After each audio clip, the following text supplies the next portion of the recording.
Bonjour à tous, ici on va voir les lois des exposants et on va commencer par un vocabulaire.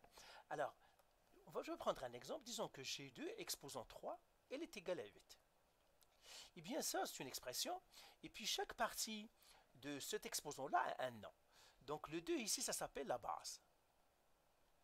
Le 3 ça s'appelle l'exposant.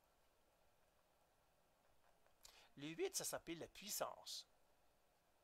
Alors pourquoi la 8 ça s'appelle la puissance? Parce que c'est la réponse à tout.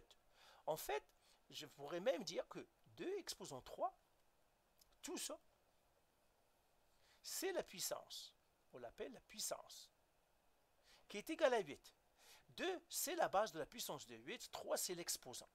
Donc ce qu'il faut retenir, c'est que toute l'expression, par exemple, 2 exposant 3, c'est une puissance. Et une puissance à quoi? À une base et à un exposant. Donc j'écris puissance égale une base avec un exposant. C'est ça une puissance. Et les lois des exposants en fond, ce sont les lois des puissances. Alors on va faire un petit exercice rapide. Alors dans cet exercice, ils te disent ici par exemple, donnez les puissances de chaque expression.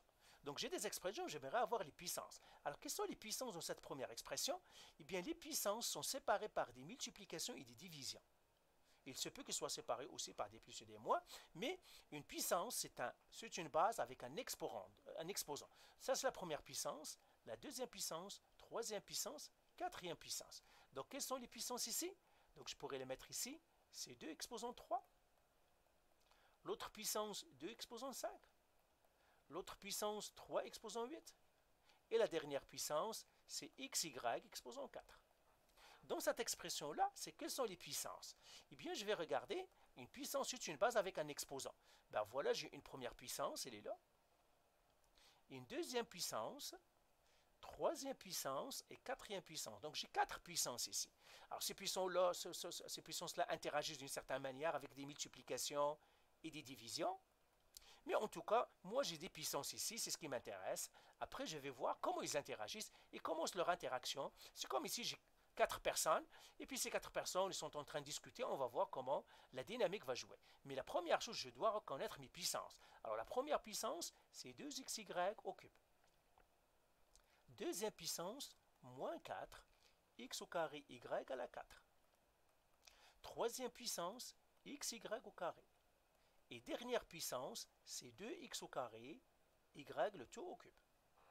Dernier exercice. Combien de puissances ici? Eh bien, j'en ai 2 puissances. La première puissance, j'ai un exposant avec... j'ai une base avec un exposant. Et voilà une deuxième puissance. Donc ici, j'ai 2 puissances que je vois. Ils sont séparés par quoi? Par une multiplication dans ce cas-là. Alors, il se peut qu'ils soient séparés par des divisions, il se peut que ce soit séparé par des plus ou par des moins. C'est ça. Mais en tout cas, dans ce cas-là, j'ai quoi? J'ai 2 puissances. La première puissance, c'est 2x au carré, y au cube, z, sur xy, exposant 4. Et deuxième puissance, moins 2x au carré, y au cube, à la 5. Donc voilà, j'ai 2 puissances ici. Donc voilà pour cette première introduction. Faites les exercices de l'aplattement parce que vous devez reconnaître vos puissances si vous voulez bien réussir vos lois des exposants et pour que vous ne vous trompiez pas. Allez voilà, allez bye.